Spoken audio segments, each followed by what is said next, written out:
കവിത golden diamonds presence Pluto. ഇപ്പോൾ കാണാം സൈനപ്ലേയിൽ. ഇത് കടല. അതല്ലേ താങ്കൾ പ്രഭാതത്തിൽ ഭക്ഷിച്ചത്? ഏലിയ, അത് കടല. ഇത് കടൽ. കുറച്ച് ഓവറാ. കുഴപ്പമില്ല, ആരും ചോദിച്ചാൽ വിക്കറ്റ് കീപ്പർ എന്ന് പറഞ്ഞാൽ മതി. താങ്കളുടെ ഈ വേഷവിധാനം ഈ കാലാവസ്ഥക്ക് അനുയോജ്യമാണോ എന്നുള്ള ആശങ്ക എന്നിൽ ഉളവാകുന്നു. അധികം ഉളവാക്കാതെ വന്ന കാര്യം പറ.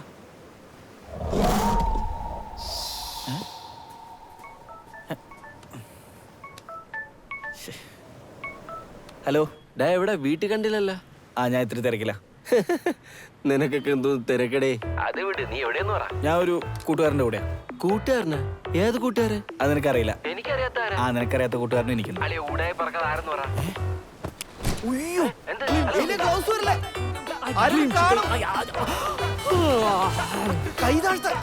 എന്റെ പൊന്നയിലെ കയ്യൊന്നും എഴുതി. എന്താണ് ഇവിടെ?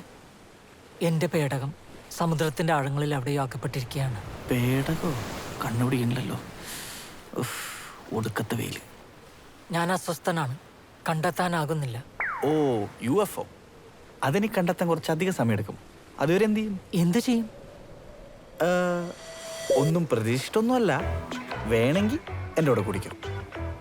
ഈ ഭൂമി എത്ര സുന്ദരമാണ്. ഇവിടുത്തെ മനുഷ്യരും, പ്രത്യേകിച്ച് താങ്കൾ. എല്ലാരും എന്നെ പോലെ ഒന്നുമല്ല. വേറെ ആരുടെയും കൈ കിട്ടിയിരുന്നെങ്കിൽ ഏലിനെ ലാബിൽ കൊണ്ടുപോയി കീറി മുറിച്ച് കൊടലമാല പുറത്തെടുത്ത് പരീക്ഷണം നടത്തിയേ. ദുഷ്ടന്മാർ. അതാണ്. അതുകൊണ്ട് ചത്താലും കൈയും ചെവിയും പുറത്തെടുത്ത്. മനസ്സിലായോ? അങ്ങനെയാണെങ്കിൽ നമുക്ക് ഇവിടെ ആടിച്ച് പൊളിക്കാം. Welcome to Kerala. ലാ ബൊമ്പാനി കോസ. എന്നാൽ അങ്ങനെ ആവട്ടെ. അങ്ങനെ എനിക്കും അടിച്ചൊരു ലോട്ടറി. എൻ്റെ രാശി മാറ്റാൻ വന്ന ഒരു ഇന്റർസ്റ്റെല്ലാർ ലോട്ടറി. അളിയ, 4-ാം നിരയുടെ കോണിൽ ഉപവിഷ്ടരായിരിക്കുന്ന മങ്കയും മാതനും അവരുടെ അതരങ്ങൾ തമ്മിൽ കോർക്കുന്നത് എന്തിനായിരിക്കും? എവിടെ? എനിക്കൊന്നും കാണുന്നില്ലല്ലോ. സമാനമായ സംഭവം ഞാൻ വലതുവശത്തും കാണുന്നുണ്ട്. ഇവിടെ ഒത്തിരി ഇരുട്ടാണല്ലോ. അളിയൻ എങ്ങനെ കാണുന്നു? Night vision.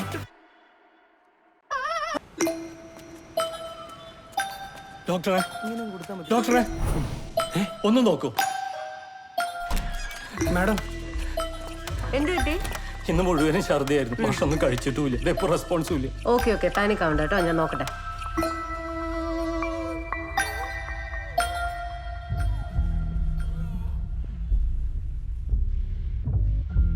I am sorry.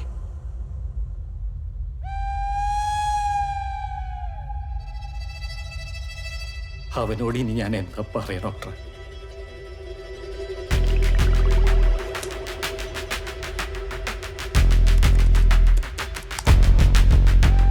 ബഹുമാനപ്പെട്ട ജില്ലാ മൃഗസംരക്ഷണ ഓഫീസർ മുൻപാകെ സമർപ്പിക്കുന്ന പരാതി. ഈ നഗരത്തിൽ ഈഡൻ എന്ന പെറ്റ് ഷോപ്പിന്റെ മറവിൽ ഒരാൾ ജീവികളെ അനധികൃതമായി ബ്രീഡ് ചെയ്ത് പണം സമ്പാദിക്കുന്നു. അയാളുടെ ലബോറട്ടറിയിൽ ഒരു ആനിമൽ സയന്റിസ്റ്റിന്റെ സഹായത്തോടെ ഇല്ലീഗൽ ബ്രീഡിംഗ് ചെയ്ത് എക്സോട്ടിക് ആനിമൽസ് ആക്കി രാജ്യത്തിന് പുറത്തേക്ക് കയറ്റുമതി നടത്തുന്ന വലിയൊരു റാക്കറ്റ് തന്നെയാണിത്. അതിലൂടെ ജനിക്കുന്ന മൃഗങ്ങൾ ഗുരുതരമായ രോഗങ്ങൾ ബാധിച്ച് ആയുസ് തീരാതെ ചത്തൊടുങ്ങുന്നു. നിയമങ്ങൾ അയാൾക്ക് വെറും കാറ്റിൽ പരത്തിയ പേപ്പറുകൾ മാത്രമാണ്. കൈക്കരുത്തും ആൾബലവും കൊണ്ടയാൾ എന്തിനേയും വരുതിയിലാണ്. അതിനൊക്കെ ചരട് വലിക്കുന്നത് നഗരത്തിലെ തന്നെ പ്രധാനിയായ ഒരു ഗുണ്ടയും. ഇതടക്കം ഇവിടെ നടക്കുന്ന മിക്ക ഇല്ലീഗൽ ആക്ടിവിറ്റീസിന്റെയും പുറകിൽ ഒരേ ഒരാളാണ്. ടൈഗർ എന്ന് വിളിപ്പേരുള്ള Thampi. Tiger Thampi. He is cold-blooded, merciless and a born criminal.